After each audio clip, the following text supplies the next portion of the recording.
Starting open ಐತಲ್ಲ ಅವಾಗಿನಿಂದನೂ ಬರ್ತಾಯಿದ್ದೀನಿ.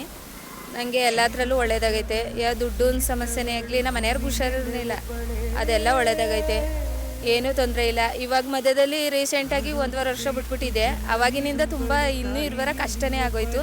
ತಿರ್ಗಾ ಮತ್ತೆ ಬರ್ತಾಯಿದ್ದೀನಿ. ನಾನು ಅವಳನ್ನು ಮರ್ತ ಮೇಲೆ ನನಗೆ ಕಷ್ಟ ಕೊಟ್ಟಳು. ಇವಾಗ ನಾನು ಮರ್ತಿರೋದ ನೆನಪು ಮಾಡ್ಕೊಳಕ್ಕೋಸ್ಕರ ತಿರ್ಗಾ ಬರ್ತಾಯಿದ್ದೀನಿ ಇಲ್ಲಿಗೆ. ಏನೂ ಇಲ್ಲ, ಒಳ್ಳೇದಾಯ್ತದೆ. ಎಲ್ಲರೂ ಬನ್ನಿ.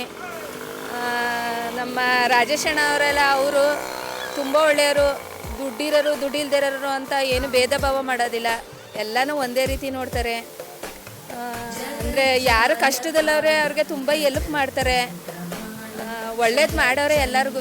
ಏನು ಅಷ್ಟೇ ಕೊಡಬೇಕು ಇಷ್ಟೇ ಕೊಡಬೇಕು ಅಂತ ಏನು ಅನ್ನೋದಿಲ್ಲ. ನನ್ನ ಹತ್ರ ನಿಜವಾಗ್ಲೂ ಹೇಳ್ಬೇಕು ಅಂದರೆ ಅಣ್ಣ 1 ರೂಪಾಯಿನೂ ಇಸ್ಕೊಂಡೇ ಇಲ್ಲ. ಅಷ್ಟು ಎಲ್ಪ್ ಮಾಡಿದ್ದಾರೆ ನನಗೆ. ಬನ್ನಿ, ಎಲ್ಲರೂ ಒಳ್ಳೇದಾಯ್ತದೆ, ಎಲ್ಲರೂ ಒಳ್ಳೇದು ಮಾಡ್ಕೊಳ್ಳಿ, ಬಂದು ಮಠ ಬೆಳೆಸಿ ಅಂತ ಕೇಳ್ಕೊತೀನಿ ಅಷ್ಟೇ. ನೋಡಿಲ್ದಿರೋರು ಅಪಪ್ರಚಾರ ಮಾಡ್ತಾರೆ ಹೊರತು ಇಲ್ಲಿ ಬಂದು ನೋಡಿರೋರು ಯಾರೂ ಅಪಪ್ರಚಾರ ಮಾಡೋದಿಲ್ಲ. ಅವ್ರು ಯಾರ ಹತ್ರನೂ ದುಡ್ಡು ಇಸ್ಕೊಂಡಿಲ್ಲ.